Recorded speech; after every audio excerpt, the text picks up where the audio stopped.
I'm going to need you to gather your belongings and relocate to the general seating area. Selena Hart's fingers tightened imperceptibly around her phone as the conference coordinator's words cut through the ambient chatter of the International Tech Innovation Summit.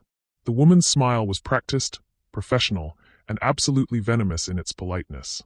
I'm sorry, there must be some mistake, Selena replied, her voice steady despite the familiar knot forming in her stomach. This is my assigned seat. Row A, seat 7. The coordinator, her badge read Jennifer Walsh, Senior Events Manager, glanced at her tablet with theatrical concern. Yes, well, there's been a last-minute adjustment. Mr. Richardson needs this particular seat for optimal networking positioning.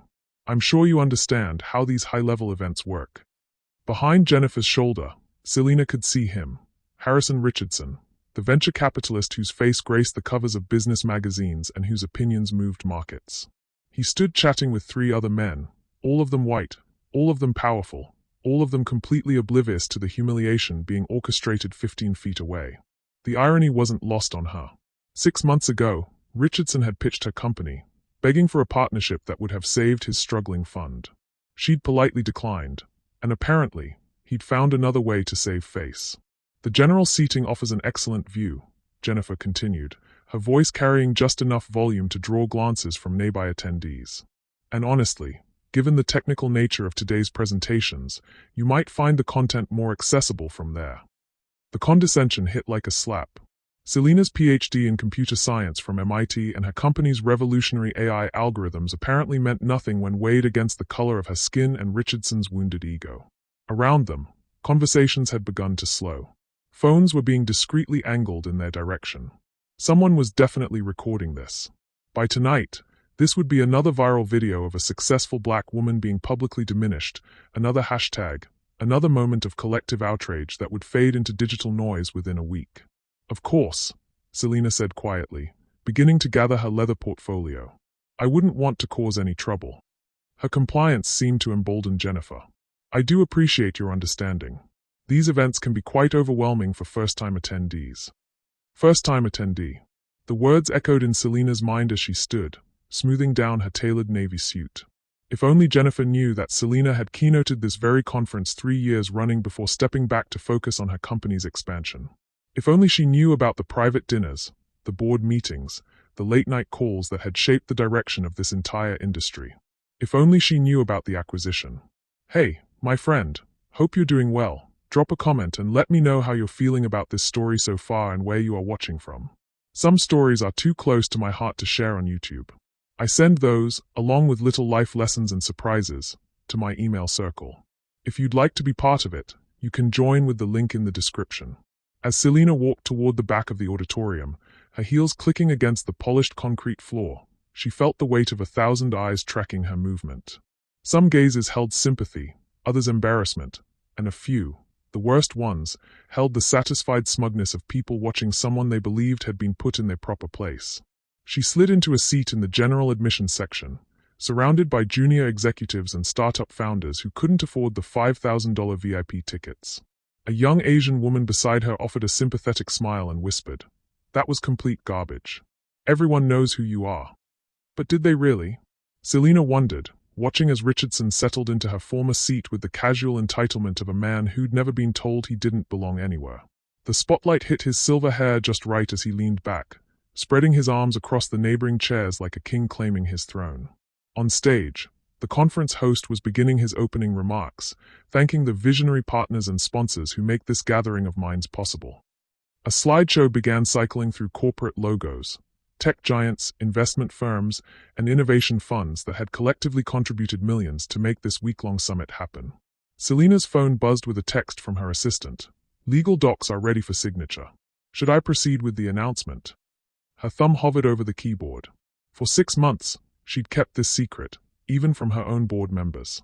The acquisition had been structured through shell companies and international holding corporations, making her the invisible puppet master behind one of the largest corporate restructuring deals in tech history.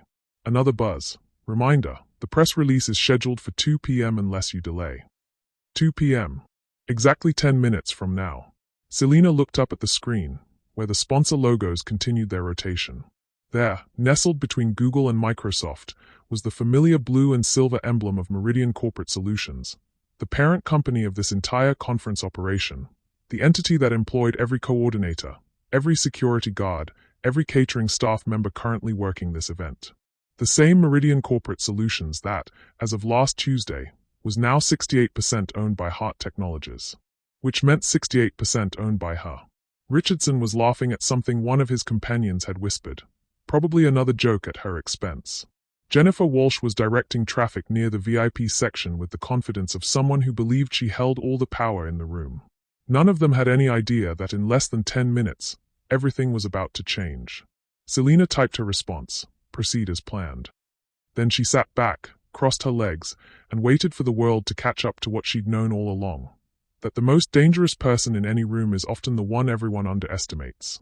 The irony of sitting in general admission wasn't lost on Selena Hart, but it wasn't the first time she'd found herself in the back of the room, watching while others claimed credit for her work. 15 years ago, she'd been a 22-year-old MIT graduate with a revolutionary algorithm and no connections, sitting in these same budget seats at her first tech conference. Back then, she'd worn a borrowed blazer and carried her resume in a folder held together with tape, hoping desperately that someone, anyone, would see past her age, her gender, and her skin color to recognize the genius in her code. That day, she'd approached Harrison Richardson himself. He'd been younger then, hungrier, running a small venture capital firm that specialized in emerging opportunities. She'd pitched him her idea for predictive AI that could revolutionize everything from medical diagnosis to financial forecasting. He'd listened politely, taken her business card, and promised to be in touch. 2 months later, she'd watched him announce a major investment in a company that had built their entire platform around her stolen algorithm. When she'd confronted him, he'd laughed and suggested she focus on more realistic career goals for someone with her background. That night, sitting in her studio apartment with rejection letters scattered across her desk, Selena had made a promise to herself. She would never again put her fate in someone else's hands. Now, watching Richardson hold court in her former seat, she felt that same fire burning in her chest. Some wounds never fully healed. They just taught you to be more careful about who you trusted. Her phone vibrated with another text, this one from her brother Marvin. No, she caught herself, remembering the guidelines. Her brother Julian, watching the live stream. That woman needs to lose her job. Want me to make some calls? Julian ran his own law firm specializing in corporate discrimination cases. He built his practice on situations exactly like this one, and his success rate was legendary. But legal battles took years, and public humiliation could be handled much more efficiently. She typed back, "Let me handle this my way." As if summoned by her thoughts, Jennifer Walsh appeared at the end of her row, tablet in hand, and that same plastic smile stretched across her face. But this time, she was accompanied by someone new, a tall black man in an expensive suit who looked vaguely familiar. "Ms. Hart."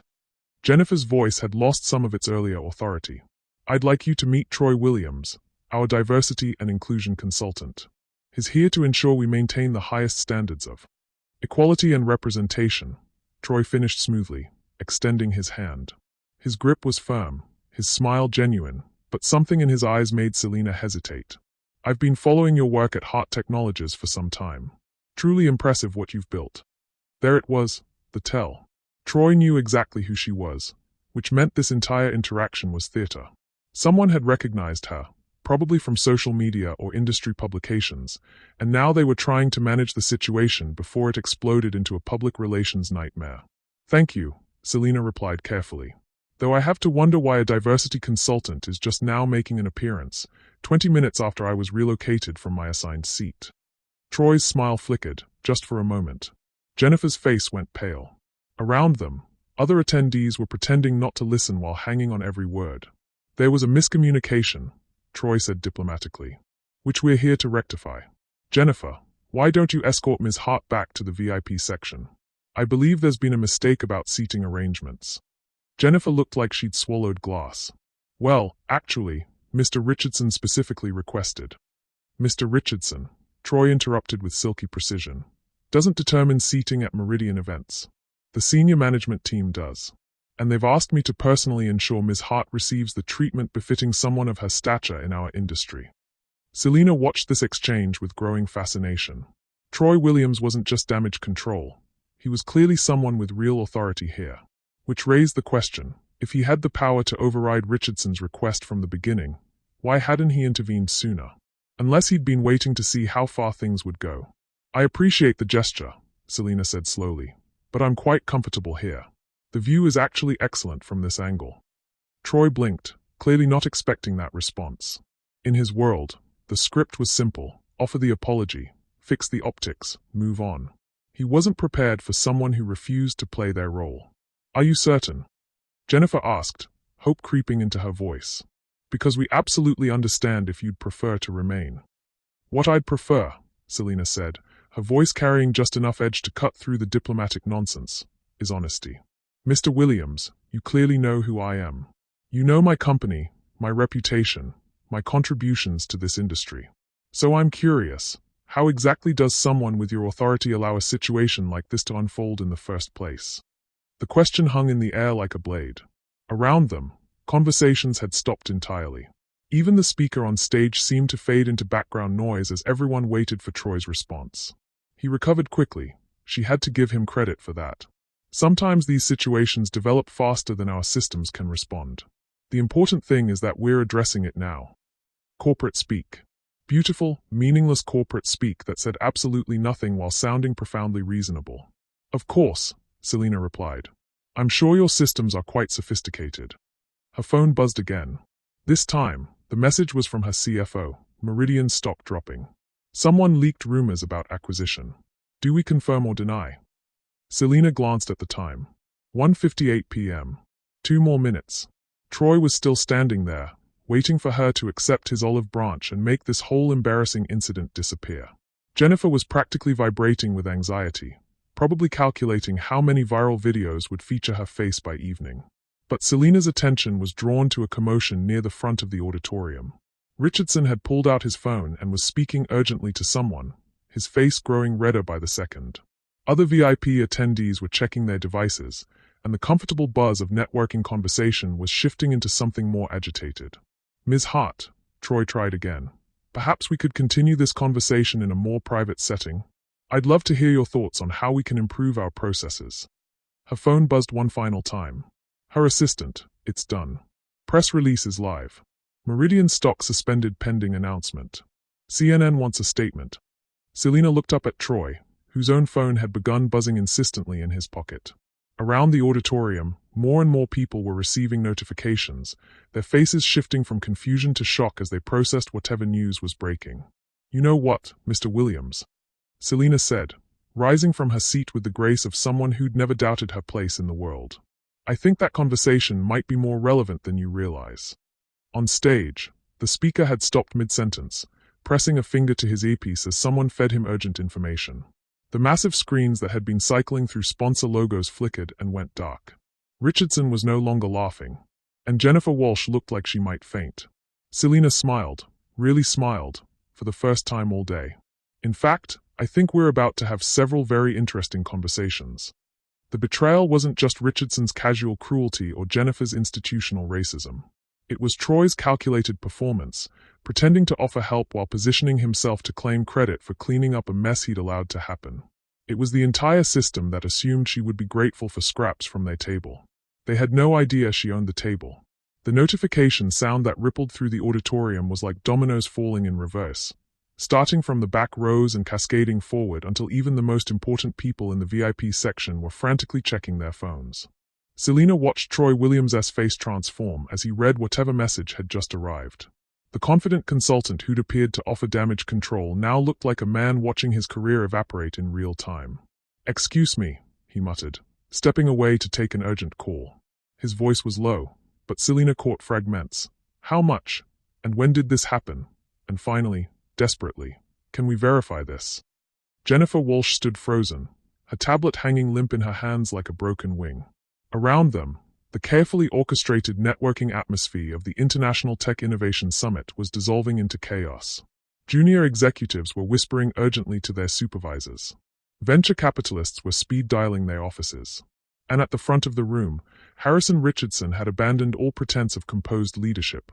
He was shouting into his phone with the desperate energy of a man watching his empire crumble. The speaker on stage, a renowned MIT professor discussing quantum computing applications, had given up entirely. The screens behind him displayed a single message. Technical difficulties. Please stand by. But Selina knew there was nothing technical about these difficulties. A young man approached her row, his conference volunteer badge slightly askew. His name tag read Alex Chen. No, she reminded herself, avoiding the forbidden names. Alex Rodriguez. He looked like he might be sick. Are you Selina Hart? From Hart Technologies. I am. Oh God. His voice cracked slightly. I am so sorry about what happened earlier. I tried to tell Jennifer that the seating chart was wrong, but she said. He stopped, seeming to realize that throwing his supervisor under the bus might not be the wisest career move, especially given the circumstances. What did she say, Alex? He glanced around nervously, then leaned closer. She said some people needed to learn their place. I knew it was wrong, but I'm just a volunteer, and I need this internship credit to graduate, Anne. Alex. Selina's voice was gentle but firm. Take a breath. What exactly do you know about the seating arrangements? The original chart had you in the front row, center. Premium VIP. But yesterday morning, Mr. Richardson called Jennifer personally and demanded she move you to general admission. He said. Alex swallowed hard. He said the optics would be better if certain attendees weren't so prominently featured. The words hit like physical blows, but Selina kept her expression neutral. Richardson hadn't just taken her seat on a whim. This had been a calculated humiliation, planned in advance and executed with surgical precision. And you tried to intervene. I printed out the original seating chart and showed it to Jennifer. I explained that you were a keynote speaker last year, that your company is one of the largest sponsors. He stopped again, his eyes widening. Oh my God. The news alerts. Is it true? Did Hart Technologies really acquire Meridian? Before Selina could answer, a new commotion erupted near the front of the auditorium. Harrison Richardson was striding toward them, his face flushed with rage and what looked like genuine panic. Behind him trailed a small entourage of similarly agitated men in expensive suits. There she is, Richardson announced loudly enough for half the room to hear. The puppet master herself. Conversations stopped. Phones were raised. This was the moment everyone had been waiting for without knowing it. The confrontation that would define how this story played out in tomorrow's headlines. Selina stood slowly, her movements deliberate and controlled. Years of boardroom negotiations had taught her that the person who controlled their emotions controlled the room. Harrison, she said pleasantly. How lovely to see you again. Though I have to say, you look a bit flustered. Everything all right? His jaw twitched. Don't play games with me, Selina. If this acquisition news is true, if you've been operating behind shell companies and hiding ownership structures, there are going to be serious legal consequences. Legal consequences for what, exactly? Buying stock in a publicly traded company. For market manipulation. For insider trading. For running a shadow operation designed to. To what? Selina's voice cut through his bluster like steel. To succeed while black. To build something significant while female. To refuse to bow and scrape when mediocre men try to diminish me. The accusation hung in the air like smoke. Around them, the crowd had grown denser as people abandoned their seats to witness this showdown. Phones were definitely recording now. By tonight, this would be the most watched corporate meltdown in recent memory. Richardson's face darkened further. This has nothing to do with. With what, Harrison? With race? With gender? Then explain to me why you specifically requested that I be moved from my assigned seat. Explain why you told the staff that certain attendees shouldn't be prominently featured. Explain why you felt entitled to take something that belonged to me. Alex Rodriguez stepped forward, his volunteer badge catching the light. She's telling the truth. I have the email where you specifically. Nobody asked you, kid, Richardson snapped, but the damage was done. Multiple people had heard the confirmation. The narrative was solidifying in real time. Jennifer Walsh chose that moment to reappear, Troy Williams beside her. Both looked like they'd aged a decade in the past 10 minutes. Ms. Hart, Troy began, his earlier confidence completely evaporated. I think there may have been some miscommunication about your status here. We had no idea that your company had acquired 68% controlling interest, Selina confirmed calmly. As of last Tuesday. Which makes me the majority owner of Meridian Corporate Solutions. Which means I'm the majority owner of this conference. Which means every person who facilitated my public humiliation this morning was actually humiliating their own boss. The silence that followed was deafening. Jennifer's tablet slipped from her hands and clattered to the floor. Someone in the crowd whispered "Holy shit" loud enough for everyone to hear. Richardson looked like he might actually be having a stroke. But it was Troy's reaction that surprised Selina the most. Instead of the expected panic or groveling apology, his expression shifted into something calculating. Something almost impressed. "Well played," he said quietly. "Though I have to ask, was this the plan all along? Let them humiliate you publicly, then reveal the power dynamic. Because if so, that's either brilliant strategy or deeply concerning manipulation." The question caught her off guard, partly because it was more perceptive than she'd expected, and partly because she wasn't entirely sure of the answer herself. Had she orchestrated this confrontation? Or had she simply been prepared for it? "What I planned," she said carefully, "was to attend a professional conference without being subjected to racial discrimination. What actually happened was quite different." "But you could have prevented it," Troy pressed. "You could have made a phone call this morning, revealed your ownership, stopped this entire situation before it started. Instead, you chose to let it play out. Why?" The question struck at something uncomfortable in her chest. Because the truth was more complex than she wanted to admit. Part of her had wanted to see how far they would go. Part of her had needed to confirm what she'd always suspected about these spaces, these people, this industry that claimed to value diversity while systematically excluding anyone who didn't fit their narrow definition of leadership. And part of her, the part that had been building toward this moment for 15 years, had wanted them to feel exactly as powerless as they'd tried to make her feel. Richardson was rallying, finding his footing in familiar territory. "This is exactly what I mean," he declared. "This was a setup, a manipulation designed to make us look bad while she plays the victim. It's calculated, it's dishonest, and it's exactly the kind of behavior that proves." "That proves what, Harrison?" Selina's voice was dangerously quiet now. "That I'm too strategic? Too prepared? Too unwilling to accept disrespect quietly? That you're not who you pretend to be," he shot back. "This whole wounded victim act, when really you're just another ruthless corporate player using race and gender as weapons to get what you want." The accusation hit the crowd like a physical blow. This was the argument that always came next. That her success was somehow illegitimate, that her response to discrimination was the real problem, that standing up for herself made her the aggressor. But as she looked around the room, Selina realized something had shifted. The faces watching this confrontation weren't showing the expected ambivalence. They were angry. Not at her, at Richardson. At Jennifer. At the system that had created this moment. Alex Rodriguez stepped forward again, his young face flushed with indignation. "That's bullshit," he said, his voice carrying clearly in the silence. "I watched her sit quietly while Jennifer humiliated her. She didn't fight back, didn't cause a scene, didn't even argue. She just took it. And now you're mad because she turned out to be more powerful than you thought."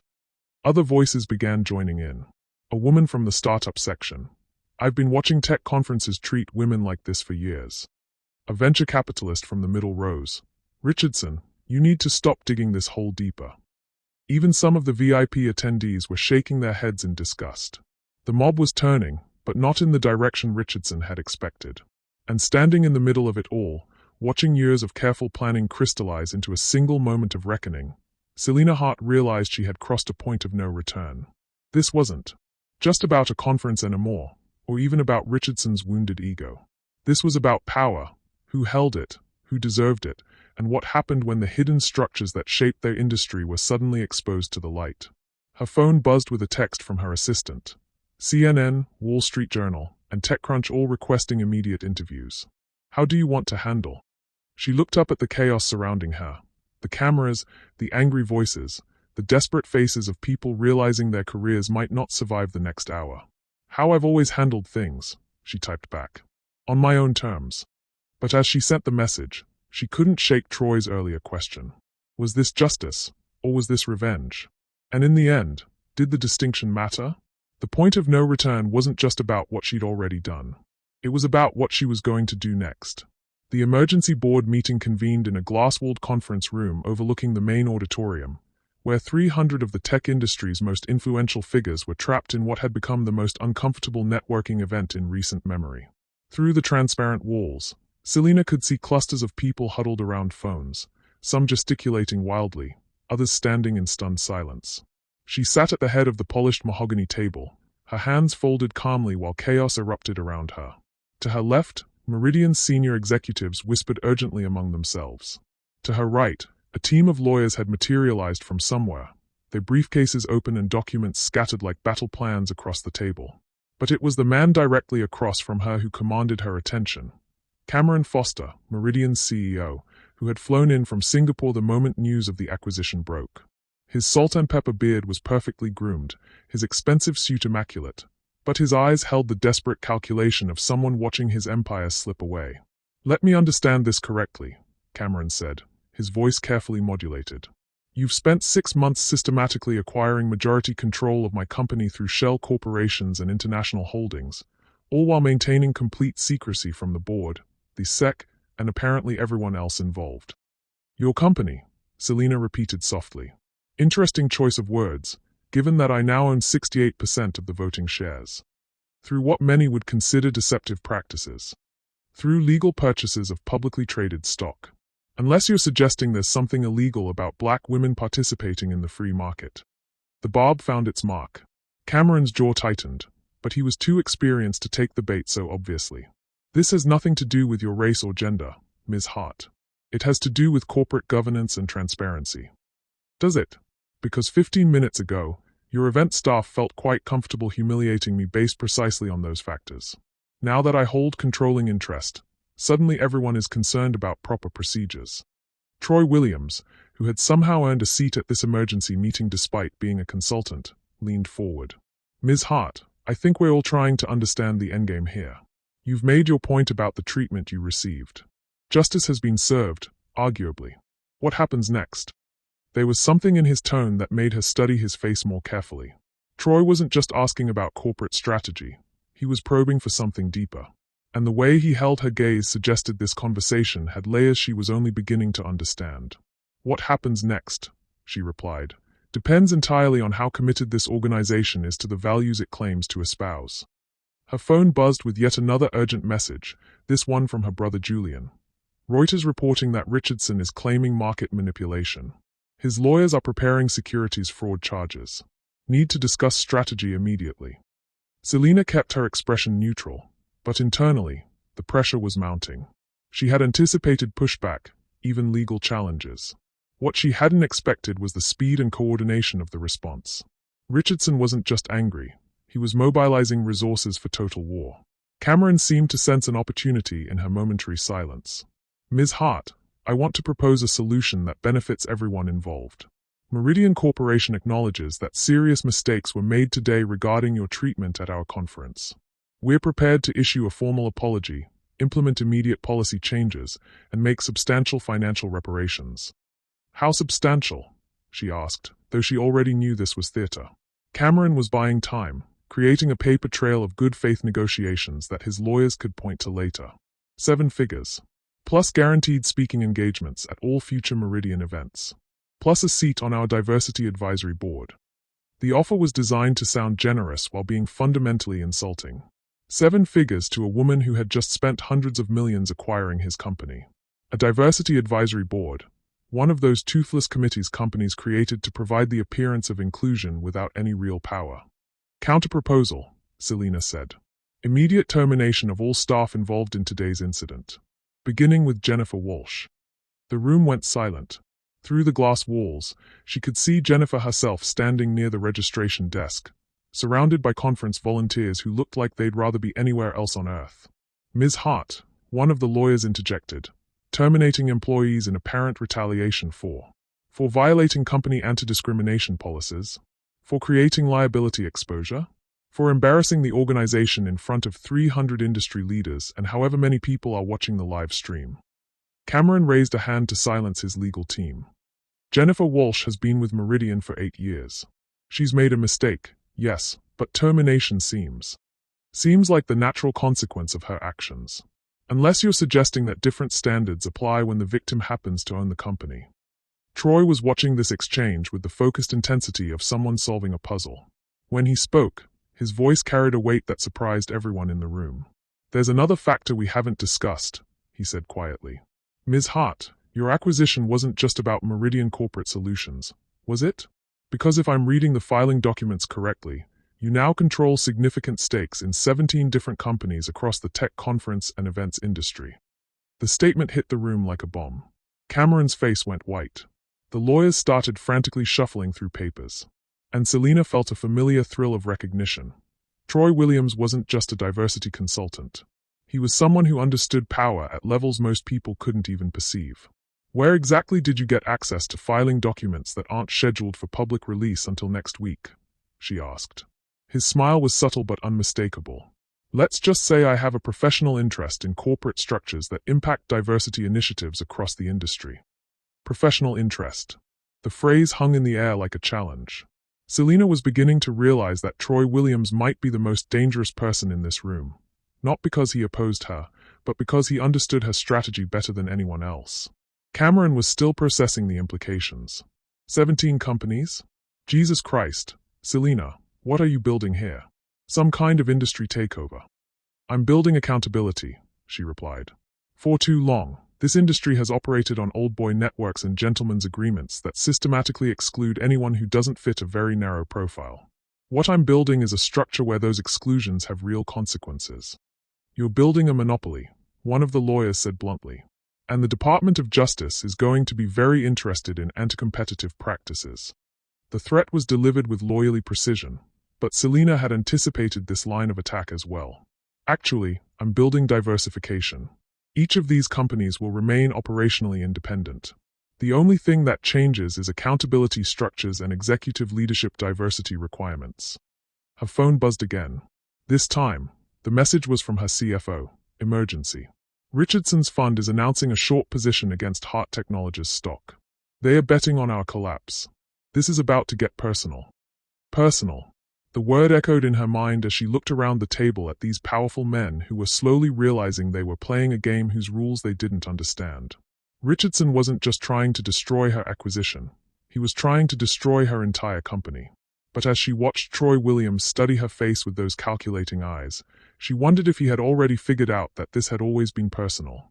That every stock purchase, every shell company, every carefully orchestrated move had been building toward this moment of reckoning with an industry that had spent decades telling her she didn't belong. Cameron, she said, her voice carrying a finality that made everyone in the room straighten slightly. I think we've moved past the point where apologies and advisory boards will suffice. Through the glass walls, she could see security guards approaching Jennifer Walsh. Someone had already made the call. The consequences were beginning. But as she met Troy's gaze across the table, she realized that the most dangerous game was just beginning. Because Troy Williams wasn't just a consultant or an observer. He was someone who might actually be playing at her level. And she still didn't know which side he was on. Her phone buzzed one more time. This message was from a number she didn't recognize. Impressive chess game. But you're about to discover you're not the only one who's been planning moves in advance. A friend. Selina kept her expression perfectly neutral, but internally, every alarm bell was ringing. Someone else had been playing this game all along. Someone who understood her strategy, her timeline, her endgame. Someone who might be several moves ahead. The pressure in the room was becoming suffocating, but it wasn't just coming from the men around the table anymore. It was coming from the growing realization that she might not be the only puppet master in this theater. And the most terrifying thought of all, what if she had been the puppet all along? The revelation came not through words, but through the synchronized buzz of every phone in the room. The sound was like a death knell, a digital harbinger that made everyone freeze mid-conversation and stare at their screens with the dawning horror of people watching a carefully constructed reality collapse in real time. Selina's phone displayed a breaking news alert from the Wall Street Journal. Hart Technologies under federal investigation. SEC alleges coordinated market manipulation scheme. But it was the subtitle that made her blood turn to ice. Whistleblower documents reveal multi-year conspiracy to defraud investors. Around the table, the faces of Meridian's executives shifted from confusion to something approaching relief. Cameron Foster was actually smiling as he read whatever was on his screen. The lawyers were exchanging glances that suggested they'd just been handed an unexpected gift. Only Troy Williams remained focused on her, his expression unreadable. "Ms. Hart," Cameron said, his voice carrying a note of satisfaction that made her stomach churn. "It appears your acquisition strategy is under some scrutiny. Perhaps we should postpone any major decisions until these federal allegations are resolved." Selina forced herself to remain calm as she opened the full article. The details were devastating, Anonymous sources alleging that Hart Technologies had used insider information to target acquisition candidates, that shell companies had been established to hide the true scope of market manipulation, that federal investigators had been building a case for months. But it was the final paragraph that destroyed her. The investigation was reportedly triggered by whistleblower testimony from an unnamed individual with direct access to Hart Technologies' strategic planning documents. A whistleblower. Someone inside her own organization. Her mind raced through the possibilities. Her CFO, who had access to all financial records. Her assistant, who managed her communications. Her legal team, who had structured the acquisitions. Or her brother Julian, who had been urging her to pursue more aggressive tactics for months. "This is interesting timing," Troy Williams said quietly, his voice cutting through her spiral of paranoia. A federal investigation becoming public knowledge at precisely the moment when Ms. Hart's acquisition gives her maximum leverage. Almost like someone wanted to ensure this confrontation happened under these specific circumstances. There was something in his tone that made her look at him more carefully. Troy wasn't surprised by this news. He wasn't even concerned. He was satisfied. "You knew," she said, the words escaping before she could stop them. "You knew this was coming." His smile was small and completely devoid of warmth. "Ms. Hart, I think it's time we had an honest conversation about who's really been orchestrating events here." The room fell silent.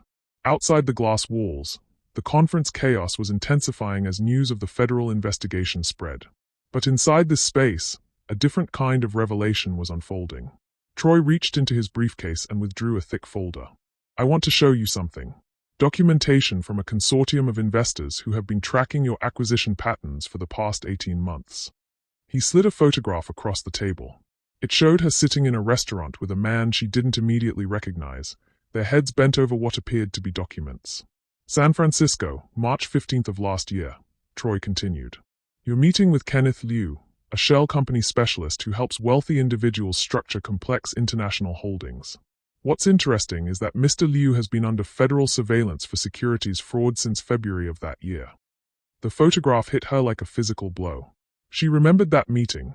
Kenneth had been recommended by her financial advisor as someone who could help structure the Meridian acquisition to minimize tax liability. It had been completely legitimate, entirely legal.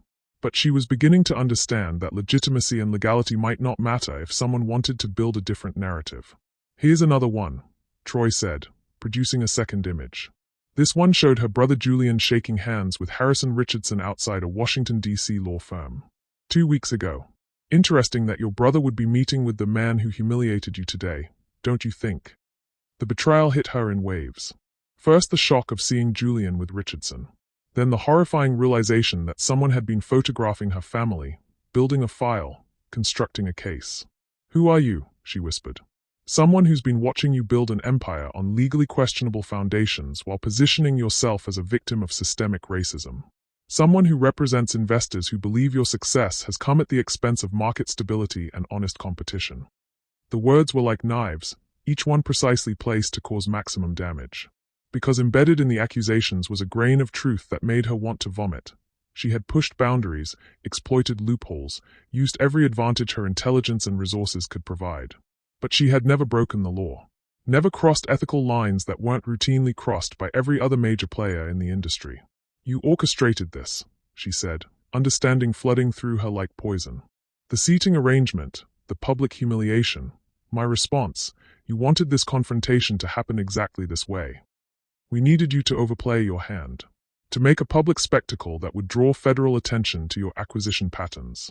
To create a narrative where your success looks like calculated manipulation rather than legitimate business strategy." Cameron Foster was leaning back in his chair now, clearly enjoying the show. "Ms. Hart, I think you're beginning to understand that your acquisition of Meridian may not be as secure as you believed." But Troy held up a hand. "Actually, Cameron, that's where you're wrong. The acquisition stands.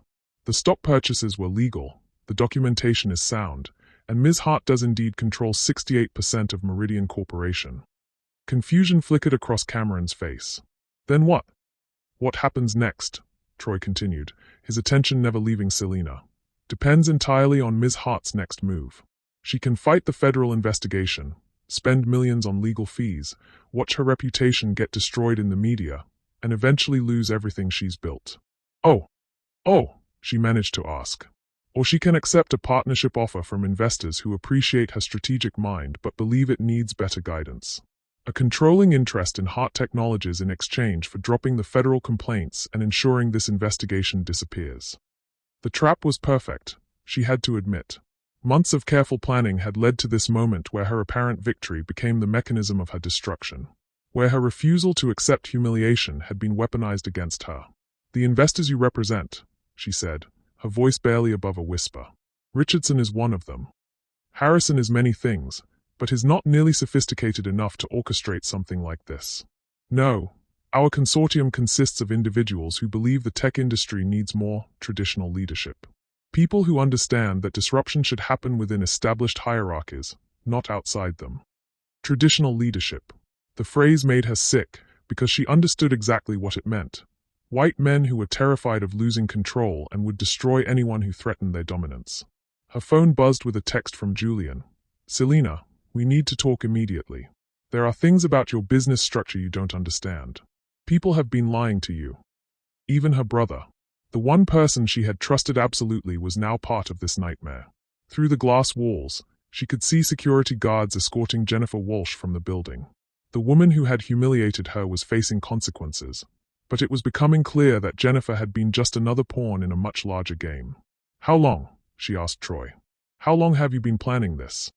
"Since you fired Richardson's firm 5 years ago. He may not be sophisticated enough to run this operation, but is certainly vindictive enough to fund it, and patient enough to wait for the right moment to destroy you." 5 years. Her entire rise to prominence had been shadowed by people working to tear her down. Every success had been monitored, catalogued, weaponized. "The consortium will give you 48 hours to consider the partnership offer," Troy continued. "After that, the federal investigation proceeds to grand jury indictments. Your brother will testify about financial irregularities he's discovered in your company's structure. Your CFO will reveal the offshore accounts you don't know about. And Harrison Richardson will present evidence of corporate espionage and insider trading. Evidence that could be fabricated. Testimony that could be bought. A case that could be built around carefully constructed lies. You can't prove any of this," she said, but her voice lacked conviction. "We don't have to prove it, Ms. Hart. We just have to convince a jury that it's possible. And given the current political climate around corporate accountability and minority executives who advance too quickly." He shrugged. "Well, I think you understand how these narratives tend to play out." The isolation was complete now. Her company, her family, her reputation, everything she had built was being used against her. She was surrounded by enemies wearing the faces of allies, trapped in a room where her apparent victory had become the instrument of her destruction. But as she looked around the table at these men who thought they had broken her, Selena Hart felt something unexpected rising in her chest. Not despair, but rage. Not defeat, but determination. They had underestimated her before. They were about to do it again. 48 hours, she repeated. 48 hours, Troy confirmed. What none of them knew was that Selena Hart had been preparing for this moment her entire life. And the real game was just beginning. The Hart Technologies headquarters felt like a mausoleum as Selena walked through the empty corridors at 3 in the morning. The building that had once represented everything she'd fought to achieve now seemed to mock her with its gleaming surfaces and motivational wall displays featuring diverse faces and inspiring quotes about innovation and perseverance. 24 hours had passed since Troy Williams delivered his ultimatum. 24 hours of watching her carefully constructed empire reveal itself to be built on foundations of sand. Her assistant had resigned via email, citing ethical concerns about corporate governance. Her CFO had requested an emergency meeting, then failed to show up, leaving only a cryptic voicemail about protecting the company's future. Half her board of directors had called for her immediate resignation pending the federal investigation. And Julian, her brother, her confidant, the one person who had stood by her through every challenge, had refused to return her calls. She paused outside her office, looking through the glass walls at the space where she'd made 1,000 decisions that had led to this moment. Awards lined the shelves: Entrepreneur of the Year, Tech Innovator, Diversity Champion. Each one felt like evidence in a trial where her success itself had become the crime. Her phone buzzed with yet another message from an unknown number. "Stop fighting this. Accept the partnership offer. It's the only way to save what you've built." She deleted it without responding, just as she had the previous 17 messages from concerned friends urging her to surrender. The conference room where she'd called an emergency meeting with her remaining senior staff was eerily quiet. Only 3 people had shown up: her head of legal, Rebecca Torres, her VP of engineering, Nathan Kim, and surprisingly, her newest hire, a brilliant young product manager named Zoe Walsh. Walsh. The name made her stomach clench as she realized the possible connection to Jennifer Walsh, the woman who had humiliated her at the conference. But looking at Zoe's earnest face, Selina pushed the paranoia aside. Not everyone was part of the conspiracy. "How bad is it?" she asked, settling into her chair. Rebecca opened a thick folder. "The SEC investigation is moving faster than anything I've seen in 20 years of corporate law. They've frozen 3 of your offshore accounts, subpoenaed 5 years of financial records, and issued preliminary findings suggesting intentional market manipulation." Preliminary findings based on what evidence? That's the problem. Someone has provided them with documentation that appears to show coordination between Hart Technologies and the shell companies used in your acquisitions. Internal emails, strategic planning documents, financial projections, everything they would need to build a conspiracy case. Nathan leaned forward. "Selina, I've been analyzing our internal communications systems. Someone with administrative access has been copying sensitive files for months. The breach is sophisticated, targeted, and it came from inside the legal department." The words hit the room like a gunshot. Rebecca's face went white. "That's impossible. Everyone on my team has been vetted, cleared." "Rebecca," Selina said quietly, "who recommended Zoe for her position?" The silence stretched until Zoe herself answered. "Actually, I think there's something you all need to know." She reached into her bag and withdrew a recording device, placing it on the table like a bomb. "My real name is Zoe Richardson. Harrison Richardson is my father." The confession landed like a physical blow. Selina felt the air rush out of her lungs as pieces clicked into place. The timing of Zoe's hiring, her access to strategic planning meetings, her enthusiasm for projects that now seemed designed to gather intelligence. "How long?" Selina whispered. "Since the beginning. Dad recruited me straight out of business school. The plan was for me to gather evidence of corporate malfeasance that could be used to discredit you if you ever became a threat to his investments." Rebecca was already reaching for her phone. "Security needs to." "Wait," Zoe said urgently. "I'm not finished. I've been recording everything. His instructions, the consortium meetings, the federal coordination. Dad thinks I'm still working for him, but I'm not. What they are doing to you is monstrous, and I want to help you stop them." Nathan looked skeptical. "Why should we trust you? You've been lying for months." "Because I've seen what my father becomes when he's threatened. He's not just trying to destroy your company. He's trying to destroy the idea that people like you can succeed without his permission. And I can't be part of that anymore." Selina studied the young woman's face, searching for tells, for signs of deception. But what she saw was something she recognized from her own mirror: the exhaustion that came from carrying secrets too heavy for one person to bear. "What kind of evidence do you have?" Zoe activated the recording device. Harrison Richardson's voice filled the room, clear and unmistakable. "The federal investigation is just the opening move. By the time we're finished, Hart Technologies will be worthless, and that uppity bitch will be facing 20 years in federal prison." Another voice, one Selina didn't recognize. "What about market stability? If we destroy her company too quickly." "Market stability is our concern, not hers. Besides, there are plenty of qualified executives ready to take over her assets once she's removed from the board." Qualified executives. The phrase made Selina's blood boil, because she knew exactly what it meant. White men who would never face the scrutiny she was enduring. "There's more," Zoe said, fast-forwarding through the recording. "This is from last week." Troy Williams' voice emerged from the speaker. "The timeline is accelerating. We need to trigger the federal response before she realizes how extensive our documentation really is." "What about her brother?" Richardson asked. "Julian Hart believes he's protecting his sister by cooperating with our investigation. He has no idea we're planning to use his testimony to destroy her." The betrayal cut deeper than any of the others. Julian wasn't part of the conspiracy. He was another victim, manipulated into believing he was saving her from herself. Rebecca was frantically taking notes. "This is incredible evidence of federal manipulation, conspiracy to commit fraud. Evidence that will never see a courtroom," Selina interrupted. "They'll claim the recordings were illegally obtained, or edited, or that Zoe is an unreliable witness with obvious motivations to lie." "But surely," Rebecca, these people have been planning this for 5 years. They have federal investigators, journalists, board members, and apparently my own family convinced that I'm guilty. A few hours of recordings won't change that narrative. Nathan was studying the financial documents spread across the table.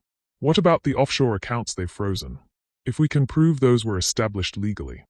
We can't prove anything because I didn't establish them. Someone opened those accounts using forged documentation and Hart Technologies letterhead. By the time we can prove fraud, the damage will be done. The hopelessness was settling over the room like fog. Every potential solution led to another impossible obstacle. Every piece of evidence could be countered with fabricated documentation. Every ally had been compromised or turned against them. Selena's phone rang. Julian's name appeared on the screen. "Selena, thank God. I've been trying to reach you all day." "I know," she said, putting the call on speaker. "I know about the federal investigation. I know you've been talking to them. They told me you were in serious legal trouble. They said cooperating was the only way to protect you from criminal charges. They showed me documents, bank records. All fabricated." "What?" "Julian, everything they showed you was fake. The whole investigation is designed to force me out of my own company." The silence on the other end stretched so long that she wondered if he'd hung up. When he finally spoke, his voice was hollow. "Oh my God. What have I done? You tried to protect me. But they used that against both of us. Selena, the things I told them, the strategic planning documents they requested, the acquisition timelines, they said it was to prove your innocence. But if what you're saying is true..." "It's true." Another silence. "Then, how do we fix this?" The question hung in the air like a challenge to reality itself. Because the honest answer was that they couldn't fix this. The conspiracy was too extensive, the evidence too carefully fabricated, the timeline too compressed. In 48 hours, she would lose everything she had built. Her company would be seized by federal investigators. Her reputation would be destroyed by carefully leaked allegations. Her family would be torn apart by guilt and manipulation. And somewhere in a conference room, Harrison Richardson and his consortium would be celebrating the destruction of another woman who had dared to succeed without their permission. "I don't think we can," she said finally. The admission felt like swallowing poison. Around the table, the faces of her remaining loyal staff reflected her own despair. Zoe was crying silently. Rebecca looked like she might be sick. Nathan was staring at his hands like they held answers that didn't exist. Through the windows of the conference room, Selena could see the city lights of Silicon Valley, the epicenter of innovation and disruption where fortunes were made and lost based on vision, execution, and sometimes pure luck. But none of those factors mattered when you were fighting an enemy that controlled the rules of the game itself. Her phone buzzed with one final message. 12 hours remaining. Don't make this harder than it needs to be. 12 hours to surrender everything she had worked for, everything she had sacrificed for, everything she had become.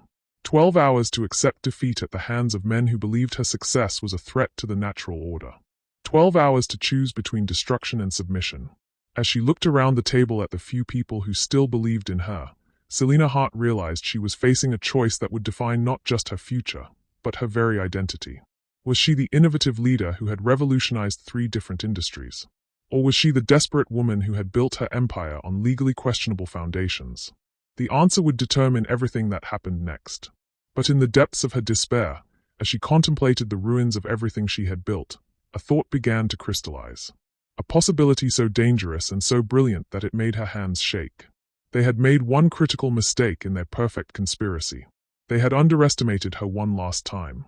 The realization hit Selena at 4:47 a.m., as she sat alone in her office staring at a photograph on her desk, herself at age 8, standing next to her grandmother at a science fair where she'd won first place for building a computer from recycled parts. Her grandmother's words echoed across the decades. "Baby girl, when they try to make you small, you show them how big you really are." She had been thinking about this all wrong. Richardson's consortium hadn't just stolen her files and fabricated evidence. They had created a perfect digital trail of corporate malfeasance that painted her as everything they believed she was, a diversity hire who had risen above her station through manipulation and deception. But in building that narrative, they had revealed something crucial about themselves. They genuinely believed their own lies. They believed that a young black woman from Detroit couldn't possibly have built a billion-dollar company through legitimate means. They believed that her success must be the result of quotas, favoritism, or criminal activity. And they had constructed their entire conspiracy around that fundamental assumption, which meant they had never bothered to investigate what she was actually capable of. Selina opened her laptop and began typing a message to Zoe. "How many people know you're Richardson's daughter?" The response came immediately. "Just the core conspiracy team. Dad was paranoid about operational security. And your access credentials to Heart Technologies systems, are they still active?" "Yes, but Selina, what are you thinking?" Instead of answering, Selina called an emergency video conference with her global team. Not just the US operations, but the engineers in London, the financial specialists in Singapore, the legal experts in Toronto. People who had been building something revolutionary while the consortium focused on destroying her American operations. Rebecca joined the call from her home office, looking exhausted but alert. Nathan appeared from what looked like his garage workshop, surrounded by hardware prototypes. Zoe connected from her apartment, her face streaked with tears but her eyes determined. But it was the international participants who held the key to everything. Led by Dr. Priya Sharma, her London-based chief technology officer, they had been developing something that would change how the entire industry operated. A blockchain-based corporate governance system that made insider trading, market manipulation, and financial fraud virtually impossible. "Priya," Selina said without preamble, "how close are we to full deployment of the transparency protocol?" "We're in final testing phase. Another month for complete implementation, but we could activate core functions within." Priya paused, studying Selina's face through the screen. "Why do I get the feeling you're not asking about the normal timeline?" "Because I'm not. I need it operational in 6 hours." The silence on the call was deafening. What Selina was proposing was technically possible but practically insane. The transparency protocol would make every financial transaction, every corporate decision, every strategic communication visible to shareholders and regulators in real time. It would eliminate the possibility of the kind of shadow operations that the consortium was using against her. It would also eliminate the privacy that allowed legitimate corporate strategy to function. "Selina," Rebecca said carefully, "if we activate the protocol prematurely, it will expose every Heart Technologies operation to public scrutiny. Every acquisition strategy, every competitive advantage, every piece of proprietary information. Everything," Selina confirmed. "Complete transparency. No secrets, no shell companies, no hidden agendas." Nathan was shaking his head. "That's corporate suicide. Every competitor will be able to see our strategic planning in real time. Unless," Zoe said slowly, beginning to understand, "every company in the industry is forced to operate under the same transparency requirements." Selina smiled for the first time in days. "Exactly. Priya, can the protocol be deployed across multiple corporate networks simultaneously?" "Theoretically, yes, if we had administrative access to target systems. But that would require..." Priya's eyes widened as the implications hit her. "Selina, you're talking about corporate warfare. Exposing not just your own operations, but everyone's. I'm talking about changing the rules of the game entirely. The consortium is using secrecy as a weapon. They are exploiting the fact that corporate America operates in shadows, where evidence can be fabricated and narratives can be controlled. But what happens when there are no shadows left?" She could see the understanding spreading across the faces on her screen. This wasn't just about saving Heart Technologies. It was about exposing the entire system that allowed conspiracies like Richardson's to flourish. "The technical challenges are massive," Priya warned. "We'd need simultaneous network access across dozens of corporations. We'd need to bypass security systems that were designed to prevent exactly this kind of intrusion." "I can help with that," Zoe said quietly. "Dad gave me access credentials to most of the consortium companies. He wanted me to be able to plant evidence in their systems if necessary." Rebecca was pulling up legal documents on her screen. "Even if we can do this technically, the legal implications are staggering. We're talking about corporate espionage, unauthorized access to computer systems. We're talking about saving the free market from people who are trying to manipulate it into extinction," Selina interrupted. "Rebecca, what happens if the consortium succeeds? If they can destroy any executive who threatens their control?"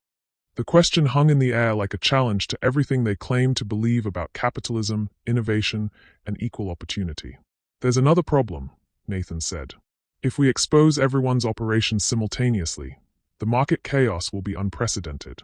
Stock prices will crater. Investor confidence will collapse. We could trigger a recession." "Or," Selina countered, We could trigger the first truly transparent market in history, where success is based on actual innovation rather than manipulation, where diversity isn't seen as a threat to be eliminated. Her phone rang. Julian's name appeared on the screen. Selina, I just got a call from the federal investigators. They want me to testify tomorrow morning. They are saying if I don't cooperate fully, you'll face criminal charges. She put the call on speaker so everyone could hear. Julian, I need you to understand something. Everything they've told you about protecting me is a lie. They are using your testimony to destroy everything I've built. But the evidence they showed me was fabricated. All of it. We have recordings of Richardson admitting the whole conspiracy. The silence stretched until Julian spoke again, his voice hollow. What do you need me to do? This was the moment. The impossible choice that would define everything that came next. She could try to fight the conspiracy through conventional means, lawyers, appeals, media campaigns that would take years and probably fail. She could accept their partnership offer and spend the rest of her life as a figurehead controlled by men who despised everything she represented. Or she could burn down the entire system and rebuild it from the ashes. I need you to keep your testimony appointment, she said. But instead of telling them what they want to hear, I need you to tell them the truth. About the recordings, about the conspiracy, about everything. Selina, they'll destroy you if I don't cooperate. They are going to destroy me anyway. But maybe we can take them down with us. She looked around at the faces on her screen, people who had believed in her vision, who had sacrificed their own security to build something revolutionary. People who deserved better than to watch their work destroyed by men who couldn't tolerate competition. Priya, begin protocol deployment. Target every company in Richardson's consortium plus the major media outlets covering this story. Full transparency across the board. Selina, Rebecca said urgently, once we do this, there's no going back. We'll have made enemies of some of the most powerful people in the world. Rebecca, they are already our enemies. The only difference is that now they'll have to fight us in the light instead of the shadows. As her team began implementing the most audacious corporate strategy in modern history, Selina felt something she hadn't experienced in days: hope. Not hope for victory. The outcome was far from certain. But hope that regardless of what happened to her personally, the system itself might finally be forced to change. Her grandmother had been right. When they tried to make you small, you showed them how big you really were. Even if it meant sacrificing everything you had built to do it.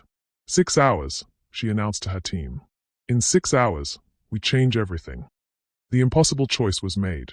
Now came the hardest part, living with the consequences. At exactly 6 a.m. Pacific Standard Time, the digital world exploded. The Heart Technologies Transparency Protocol activated across 4 to 7 corporate networks simultaneously. And within seconds, 5 years of hidden communications, secret deals, and carefully buried evidence began flooding into public databases that no one could shut down. Selina stood in her office, watching the chaos unfold across multiple screens as her team monitored the data streams.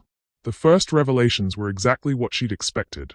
Richardson's consortium had spent $3.2 million bribing federal investigators, planting false evidence, and coordinating media narratives to destroy her company. But then the algorithm began finding connections no one had anticipated. Selina, Priya's voice crackled through the speakers from London. You need to see this.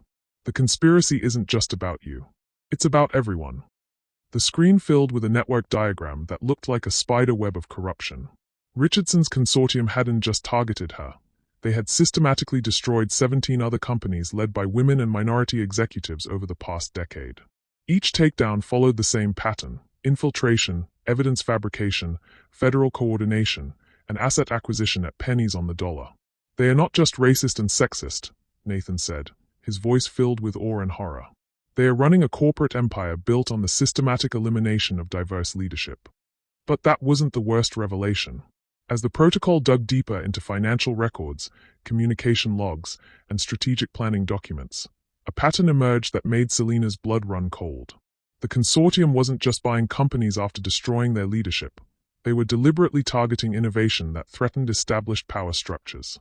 Clean energy patents that disappeared after their inventors were discredited. Medical breakthroughs that never reached market after their research teams were dissolved. Educational technologies that could have transformed learning, buried under fabricated safety concerns. My God, Rebecca whispered, staring at the data streams. They are not just maintaining their market position. They are actively preventing progress that might diminish their control. The scope was staggering. For 20 years, Richardson's consortium had operated as a shadow force, ensuring that real innovation only emerged from sources they could control. They hadn't just been fighting diversity, they had been fighting the future itself. Selena's phone rang. The caller ID showed a number she didn't recognize, but when she answered, Troy Williams' voice filled the room. "Impressive work, Ms. Hart. Though I have to admit, you found information that even we didn't know existed." That's what I'm calling to explain. I think it's time you understood who you've really been fighting."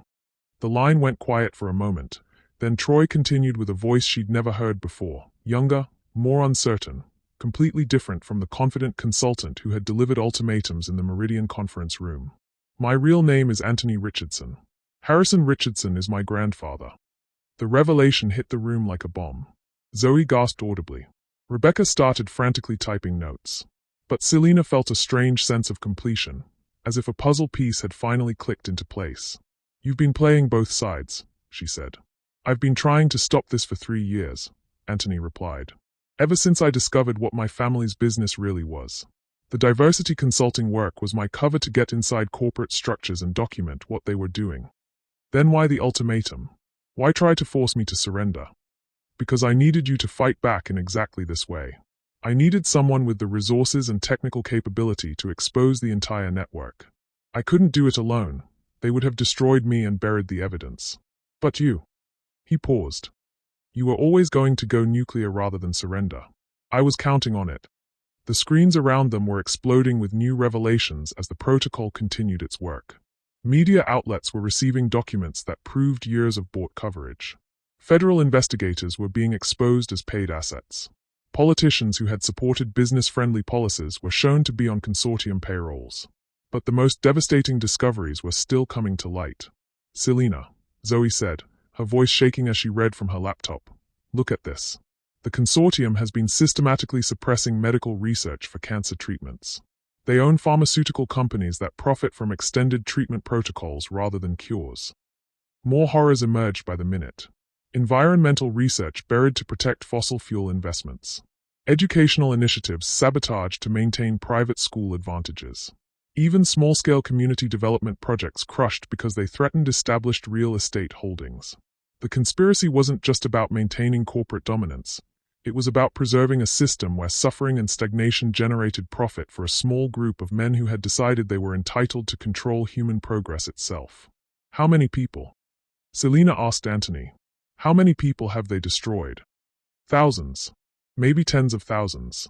Inventors, researchers, entrepreneurs, activists, anyone who threatened their vision of how the world should work."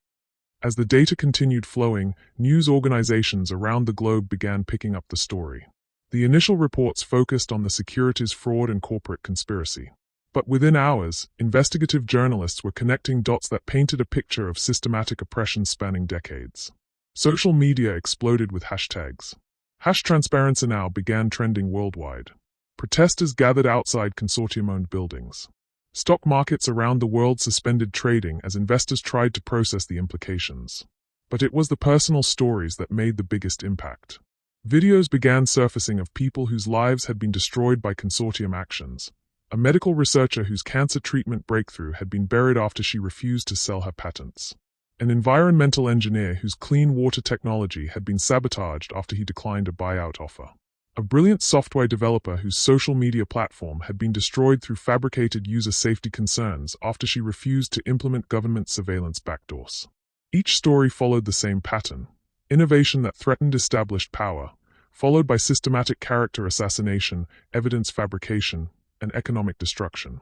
"Selena," Julian's voice came through her phone. "I'm at the federal building. Half the investigators just got arrested by their own colleagues. The other half are claiming they were following orders from supervisors who don't seem to exist. It's complete chaos here."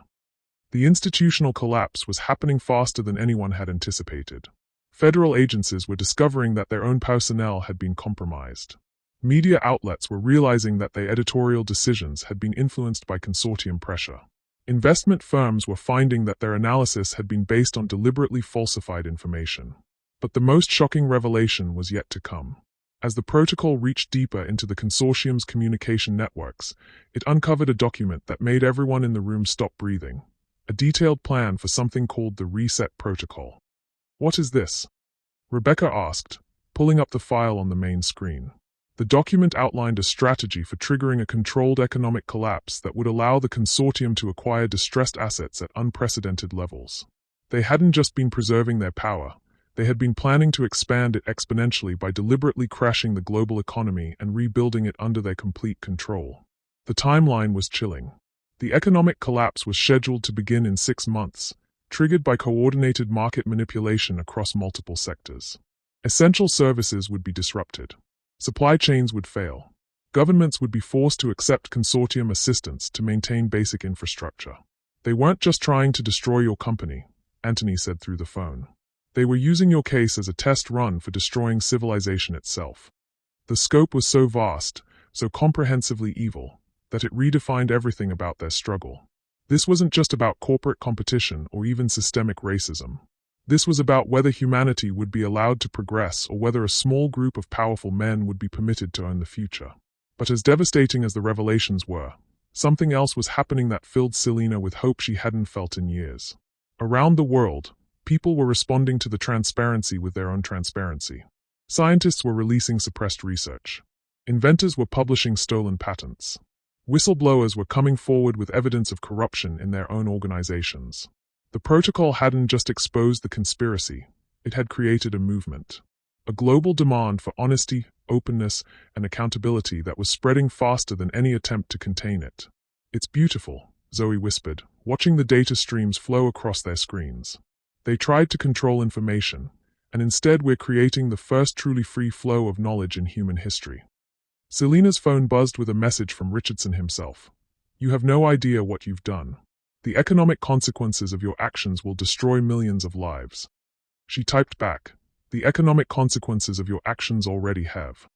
As the morning progressed, the full scale of the transformation became clear. This wasn't just about heart technologies anymore, or even about the tech industry. The Transparency Protocol had become a catalyst for fundamental change in how human society organized itself around power, information, and accountability. Companies around the world were voluntarily adopting transparency protocols to prove they weren't part of similar conspiracies. Governments were opening previously classified databases to demonstrate their commitment to honest governance. Academic institutions were releasing research that had been suppressed for decades. It was messy, chaotic, and often painful. But it was also hopeful in a way that made Selena remember why she had started building companies in the first place. Not just to succeed, but to make the world better.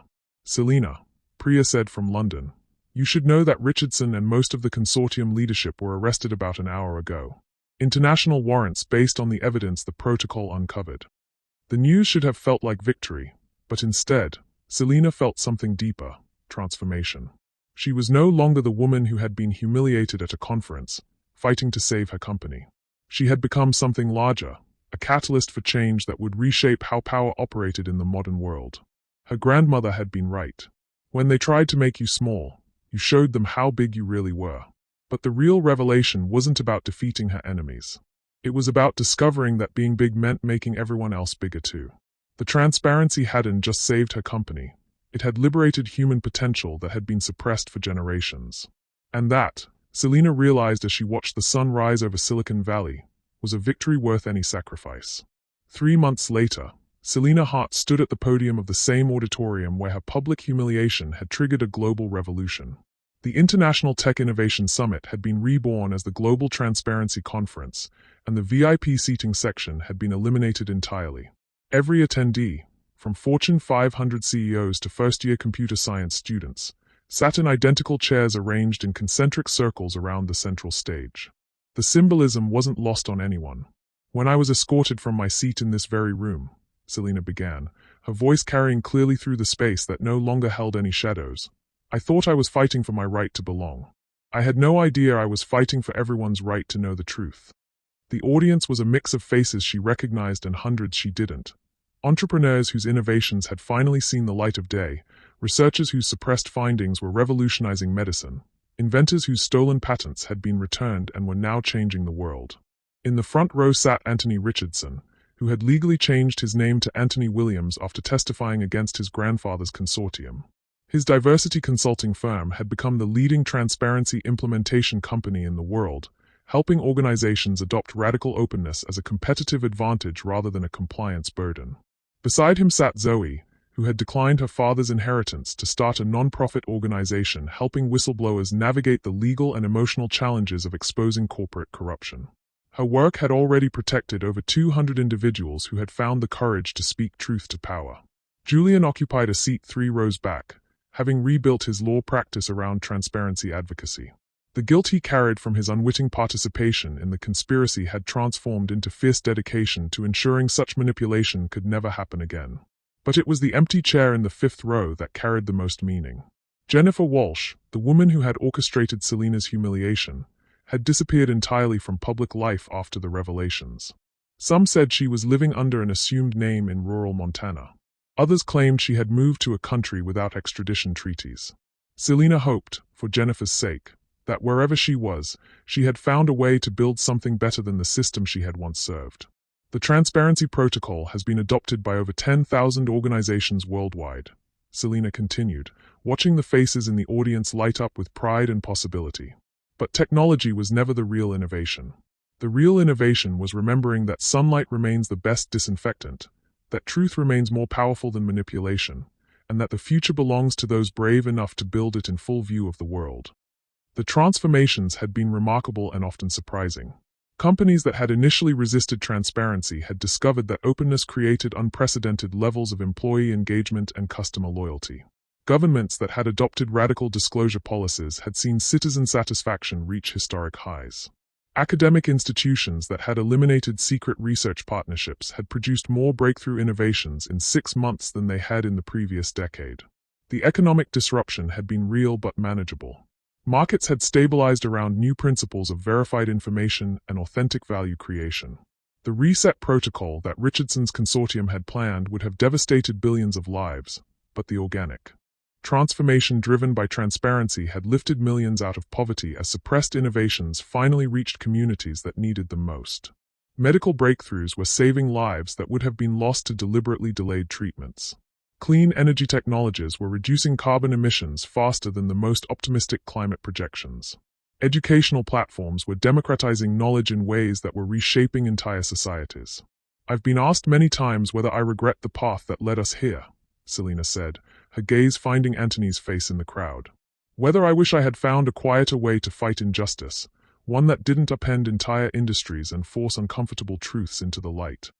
She paused, remembering the woman she had been 6 months ago, brilliant but isolated, successful but always looking over her shoulder, powerful but constrained by systems designed to limit her potential. My answer is simple. I regret only that it took so long. The applause that followed wasn't the polite recognition typical of corporate events. It was the sound of people who had been liberated from systems they hadn't even realized were constraining them. But Selena wasn't finished. The most important part of her message was yet to come. The transparency revolution didn't succeed because of any individual heroism or technological breakthrough. It succeeded because enough people chose courage over comfort, truth over convenience, and collective progress over individual advancement. It succeeded because ordinary people made extraordinary choices when they realized the stakes.